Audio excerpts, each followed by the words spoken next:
Welcome back जी। एक बार फिर मैं आपको खुशामदीद करता हूँ इस प्लेटफ़ॉर्म पर। पाकिस्तान, श्रीलंका और ज़िम्बाब्वे के दरमियान जो टी20 की ट्राई सीरीज़ चल रही थी रावलपिंडी में, पाकिस्तान ने आज वो ट्राई सीरीज़ जीत लिया। फाइनल खेला गया यहाँ पर पाकिस्तान और श्रीलंका के दरमियान। श्रीलंका जो है वो मोमेंटम के साथ आ रही थी। हमने देखा कि लास्ट के जो 2 उनके ग्रुप सीरीज़ के मैचेज़ थे, एक ज़िम्बाब्वे के अगेंस्ट और फिर एक पाकिस्तान के अगेंस्ट, वो दोनों मैच उन्होंने जीते और अच्छे तरीके से जीते और हमने वहाँ पर देखा कि उन्होंने क्लोज़ फाइट भी की, तो एक मोमेंटम के साथ वो आ रहे थे और यहाँ पर लग रहा था कि शायद वो पाकिस्तान को टफ टाइम दें, क्योंकि पाकिस्तान इससे पहले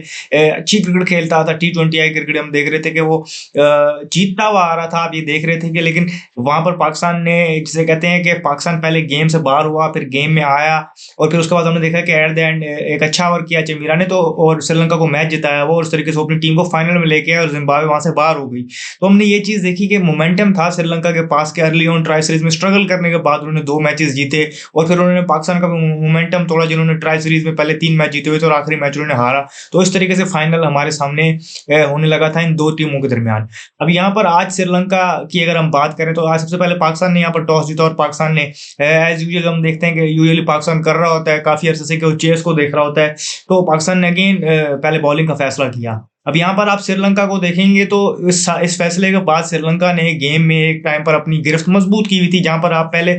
पावर प्ले में अगर आप देखें तो उन्होंने 50 से ज़ायद रन बनाए हुए थे और फिर उसके बाद अगर आप देखें पहले 10 ओवरों में तो वो उनके 81 फॉर 1 थे वो पहले 10 ओवरों के बाद और लग रहा था गेम में वो डोमिनेट करेंगे। 81 फॉर 1 में आप ये देखें कि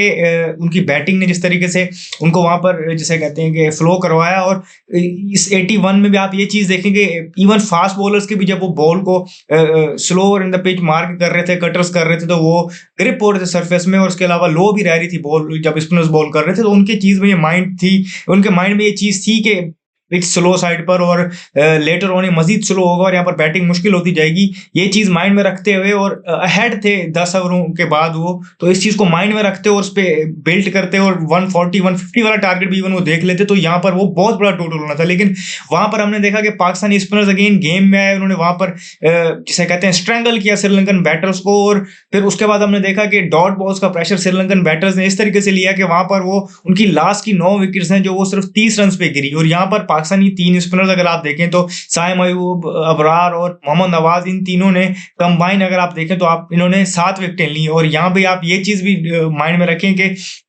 सॉरी इन्होंने आप कंबाइन 6 विकेटें ली और इनके 12 ओवरों में सिर्फ 52 रन्स गए और इनका इकॉनमी रेट लेस देन 5 है। तो उन्होंने स्ट्रैंगल किया और वहाँ पर हमने एक ब्रेनलेस क्रिकेट देखने को मिली हमें श्रीलंका की तरफ से कि जहाँ पर वो इनको हिट आउट करने लग गए, बजाय इसके कि वहाँ पर उनको स्ट्राइक रेट करते, सिंगल डबल निकालते, ओकेजनल बाउंड्री आती, लेकिन यहाँ पर वो उनको हिट आउट करने गए। उसके बाद शाहिन शाह अफरीदी आए, उन्होंने एक अच्छी जिसे कहते हैं स्पेल की जहाँ पर उन्होंने टेल को और वहाँ पर इवन दो केपेबल बैटर थे उनको आउट करके श्रीलंका को सिर्फ 118 रन पे महदूद रखा, जो कि एक टाइम पर मैंने आपको कहा कि 81 फॉर 1 थे और फिर हमने देखा कि लास्ट की 3 विकेटें किस तरीके से गिरी, तो वहां पर उनको जो है एक झटका लगा, वो उसको कैरी फॉरवर्ड कर सकते थे। और इवन इस पिच पे अगर आप देखें एट द एंड जो चीजें हुई हैं कि अगर वो 130 भी बना लेते, 135 भी बना लेते, तो वो भी उनके लिए एक जिसे कहते हैं कि विनिंग टोटल होता। उनको ये चीज़ समझ आ जानी चाहिए थी मिड ओवर्स में भी, जब उन्होंने उनकी विकेटें गिरना स्टार्ट हुई, जब स्पिन के अगेंस्ट वो स्ट्रगल कर रहे थे, स्पिन का बॉल बिल्कुल लो रह रहा था और जिसे कहते हैं कि टर्न भी ले रहा था और अच्छी खासी जिसे कहते हैं सपोर्ट थी और ये ऐसी पिच थी कि यहाँ पर कोई भी आके पिच को सिर्फ जिसे कहते हैं ना राइट एरिया में भी नहीं, हमने देखा कि हाफ ट्रैकर्स भी बिल्कुल स्पीड करके जा रहे थे, तो बॉल फेंक रहे थे तो उसको सपोर्ट मिल रही थी। तो उनको ये चीज़ माइंड में रखनी चाहिए थी कि उनको अपनी बॉलिंग को जिसे कहते हैं कुछ सपोर्ट करने के लिए एक रिस्पॉन्सिबल टोटल लगाना था, लेकिन हमने देखा कि वहाँ पर उनकी तरफ से माइंडलेस क्रिकेट देखने को मिली कि जहाँ पर वो बाउंड्री जिसे कहते हैं क्लियर करने के चक्करों में विकेट्स गंवाते रहे। कामिल मिशारा की एक अच्छी हाफ सेंचुरी आई, उनकी इनिंग को अगर आप हटा दें तो श्रीलंका बिल्कुल कुछ भी नहीं कर पाता। उसके अलावा हमने देखा कि बाकी सारे बैटर्स ने स्ट्रगल किया, तो कामिल मिशारा जिस तरीके से खेल रहे थे तो वो एक अलग ही नजर आ रहे थे कि वो अलग पिच पे खेल रहे हैं, जिस तरीके से वो वहां पर टाइम कर रहे थे बॉल को और जो बॉल लो भी रहा था इवन उसको भी जिसे कहते हैं आखिर तक देख के अच्छी शॉट्स खेल रहे थे। तो कामिल मिशारा वहां पर अच्छा खेल रहे थे। अभी ये टोटल इतना बड़ा नहीं था पाकिस्तान के लिए, पाकिस्तान को हमेशा ये अब आइडिया था कि पिच कैसा खेलेगी, लो रहेगी, यहाँ पर स्लो पिच है, तो यहाँ पर उनको पता था कि विकेट्स नहीं गंवानी तो ये टारगेट चेज हो जाएगा जाएगा और पाकिस्तान ने आखिर में बासानी चेज भी कर लिया, विकेटें गिरी कुछ, लेकिन यहाँ पर देखें तो पाकिस्तानी बैटर्स ने जिस तरीके से ओपनर्स को देखें तो दोनों को स्टार्ट मिला, फिर बाबर आजम और आगा सलमान की भी एक पार्टनरशिप लगी। Babar Azam towards the end भी हमने देखा खड़े रहे। इस पिच के हवाले से अगर आप देखें तो यहाँ पर ये इनिंग जो है वो अच्छी इनिंग नजर आती है, नोइंग के टारगेट आपके सामने था और आपको पता था कि यहाँ पर इसी रेट पे खेला जा सकता था, तेज नहीं खेला जा रहा था, क्योंकि हम देख रहे थे कि इवन जो